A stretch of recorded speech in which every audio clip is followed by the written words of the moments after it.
Crime is the disease, and he is the cure. Yep, in 1986, Sylvester Stallone starred as Lieutenant Marion Cobretti, otherwise known as Cobra, a member of the LAPD's Zombie Squad department, where he takes on particularly nasty crimes. Well, he has his work cut out for him this time, as a brutal cult known as the New World, led by a nasty jerk called Night Slasher, is terrorizing the city, committing brutal murders because this gang are kind of dicks like that, where they find themselves going after a model called Ingrid, played by Stallone's wife at the time, Brigitte Nielsen.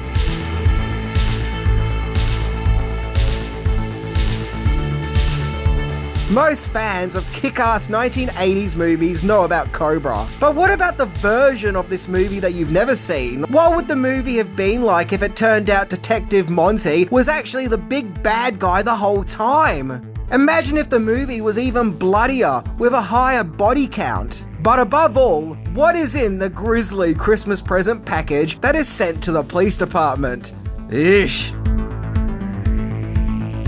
Well, today we are going to find out as we explore the movie Cobra, the version that you've never seen. A movie with a very interesting background, as well as being a movie that has its DNA tied to 2 other movies. So, what are you waiting for? My chin to get even bigger? Let's check it out!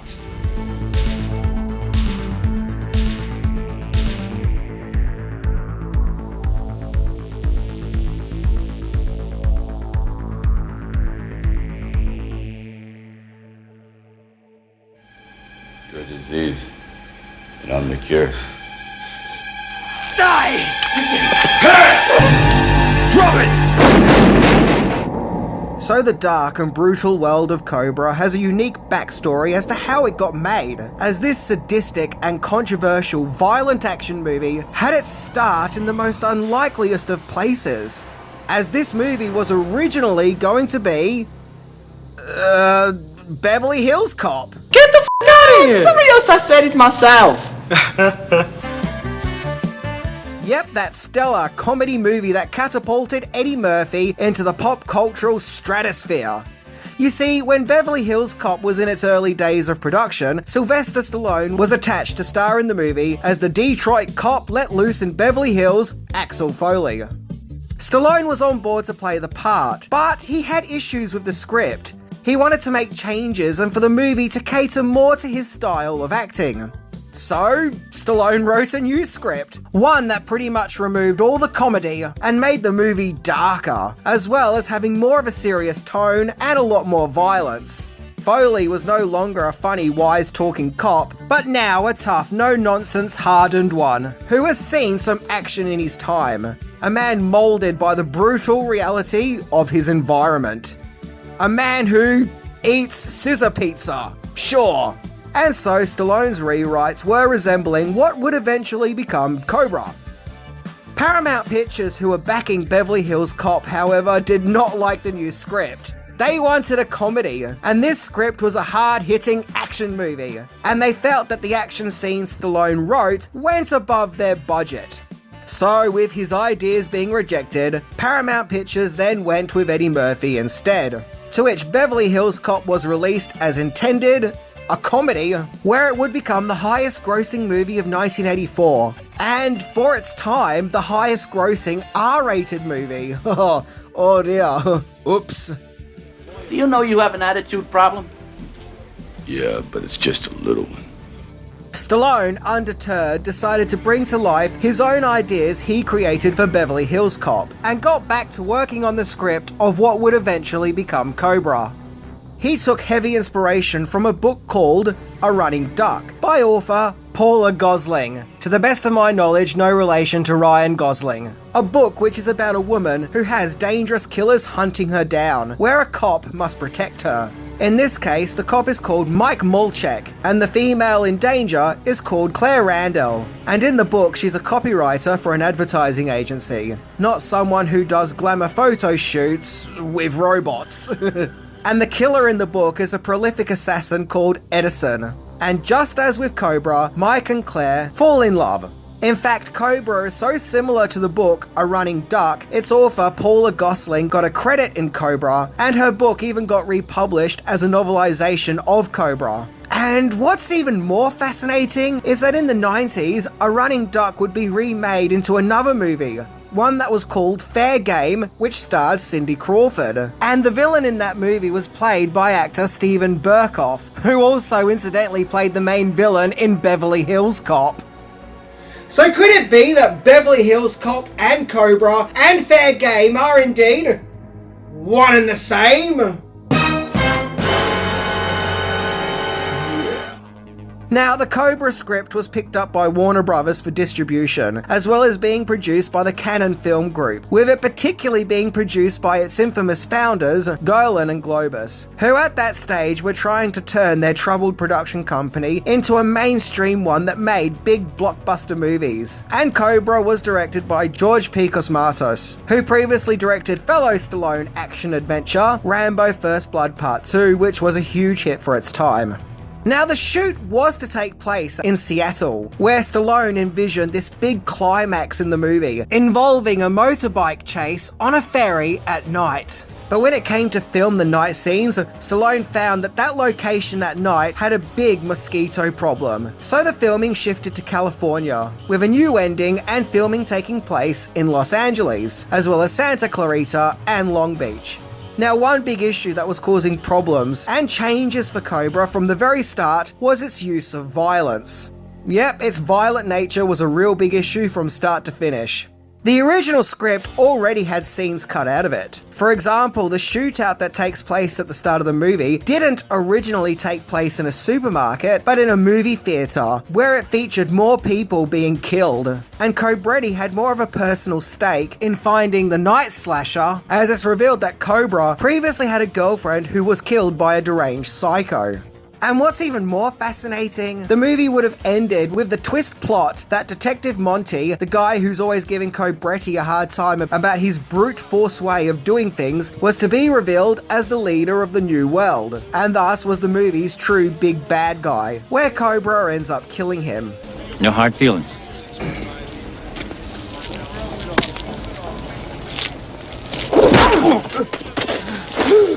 No hard feelings, pal. Once filming had wrapped up, the movie was in its post-production phase. The original cut of Cobra ran for 2 hours and 10 minutes, a great deal longer than its eventual hour and a half. The movie had to have several scenes edited out that were considered too violent, as Cobra was hit with an X rating, and the studio really wanted an R rating, as X-rated movies don't perform well in the box office, so a lot of scenes of excessive violence was cut out. You know what the trouble with you is? You're too violent. And so the movie now sat at 2 hours long, but it was then decided to cut out more of the movie, because at that time Top Gun was out and was a huge hit, and there was a fear that Top Gun would completely overshadow Cobra. However, it was also felt that if Cobra could have more time shaved off its duration, then it could get more screenings, which was felt might recoup some losses the movie may have faced from competing against Top Gun, where more cuts took place, and the movie then stood at its paltry hour and a half. The funny thing is, the following year, Cannon would also exercise this practice of drastically editing down a movie in order to get more screenings with Superman 4: The Quest for Peace, which the company also produced. And that movie was an incoherent disaster. So clearly, this whole thing of cutting movies drastically down in order to get more screenings was a crappy practice. As it happens, financially speaking, Cobra was a successful movie, as it made $160 million on its $25 million budget. Although it was still seen as disappointing, as it didn't make as much as the Rambo movies, but it still wasn't a failure by any means. It, however, didn't get the best reviews. Many critics had problems with the violence, and thought Stallone was just a hulked up violent brute. In a humorous review by Siskel and Ebert, they felt that in the movie, Stallone is trying to be like Dirty Harry, but he's just too damn violent, making him more like Filthy Harry. And that's one of the movie's most positive reviews. And the New York Times added that although Cobra is a movie presenting itself to be against violence, it still laps up all that violence it claims to be against, thus not really being a movie that's against violence after all. I'll blow this whole place up! Go ahead. I don't shut her. The Los Angeles Times just felt the movie was dumb and a movie that you'll probably laugh at. Still, Variety magazine liked it, calling Cobra a sleek, extremely violent, exciting police thriller. Despite all this though, Cobra has gone on to easily be considered a cult classic. So with its fan base being built over the years, with it gaining more and more of an appreciation, what happened to all the deleted footage? Okay, so some scenes have resurfaced over the years. For example, a montage of the New World, mixed in with shots of the Night Slasher and some other members of the cult at their day jobs, including Nancy Stalk, who's a cop.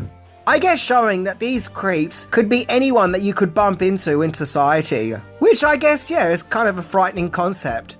We see that the Night Slasher works in a fish factory where he's cutting up fish. I guess that's a very suitable job for him. Now, a really disturbing scene shows a little boy bringing a Christmas present to the police department. The little boy tells the officer at the desk that it was given to him by a man outside who told him to deliver the present. The desk cop is instantly alarmed. He discovers blood on the package. The phone rings, revealing it to be the Night Slasher, who says, "The hands are with you, the soul's in the new world." Meaning that he's delivered the police a dead woman's hands in a Christmas present. So, whose hands were these? Well, according to IMDb, in order to avoid an X rating, there was a deleted scene of the movie's first victim having her hands severed. So, yeah, it was her hands. After her photo shoot, Ingrid is amazed by one of those round electricity ball thingies, where she then asks her creepy, sleazy photographer to organise having security walk her to her car, as she has a bad feeling, like she knows that some shit's gonna go down. I just feel kind of nervous. There's a scene where one of Cobretti's higher-ups suggests putting Ingrid on a boat for her protection, but Cobra thinks this is a bad idea, as if she's found, there's no escape. There's nowhere really to go if you're on a boat. I wonder if this goes back to Stallone's original ending with a motorbike chase on a ferry. Another deleted scene is interwoven with the scene of the Night Slasher making his way to Ingrid at the hospital, where we see the thugs with axes slowly approaching Cobretti's apartment. Oddly enough, with a huge focus on the driver, who looks really nervous. Now I can see why these shots were cut. It does slow down the edge of your seat pace that scene had going for it, and ruins the shock moment of Cobretti opening the door only to be greeted with these two axe-wielding maniacs. And of course the sequence ends with the nervous driver getting away. Another scene is while our main characters are on the run, in a cafe, where Cobretti's partner, Tony, asks the double-crossing police officer Nancy if she's going to assault him in a sexual nature when they get back to the hotel. You think when we get back to the hotel, you're gonna get desperate and assault me sexually? At first, I thought this was some kind of flirty talk, but he then follows up by saying that he's had all his shots. Wouldn't be bad. Had all my shots. So yeah, I think this was more him letting her know that he doesn't really like her and thinks that she's a bit gross, I guess. Never liked that bitch. There's a brief moment where we see the New World cult take control of the hotel where our heroes are staying. And although you don't see any blood, it still feels really shocking and brutal. After all, they go after this old man and this lady who's just trying to do the dishes. And like a lot of the scenes in the movie, it's edited in a art house way. And the brutal violence of that scene is interestingly interwoven with an old violent movie that the old guy is watching on his TV set, which is interesting. Yep, Cobra is always going to be that time that Sylvester Stallone tried to be all art house and new age. After the movie's climax at the steel mill, an angry cop turns up and yells at Cobretti, wanting to know just what exactly has happened here, demanding that he wants answers. Hey, I want some answers! Where Cobretti replies to the cop, When you get him, let me know. this doesn't really make sense, as Cobretti knows what's going on. A vicious cult led by the Night Slasher just tried to kill him and Ingrid. unless Cobretti is being more philosophical and means he wants the answers to what kind of society would create degenerates like the New World cult. Yeah, I guess we could take that away. The court is civilized, isn't it, pig? It's also said that other deleted scenes that were removed from the X-rated cut of Cobra included an autopsy scene featuring naked, mutilated bodies. The scene where Ingrid's sleazy photographer got killed was a lot more horrific, and a scene going back to the townspeople getting killed where apparently a man was shown to get an axe to his face.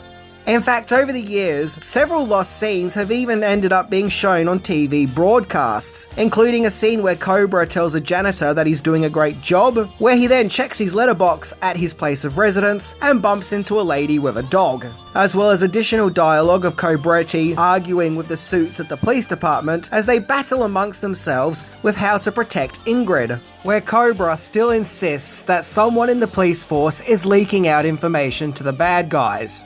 Now, what makes you think she won't get adequate protection here? Because it's a leak. And it just goes to show this whole time his hunch was right, as there was someone in the force who was betraying them, in the form of Nancy Stalk, and a scene where Cobretti reveals that he's never been outside California, and that he could be a model with Ingrid, I suppose to create a fun, cute moment between the two characters. You ever seen my legs?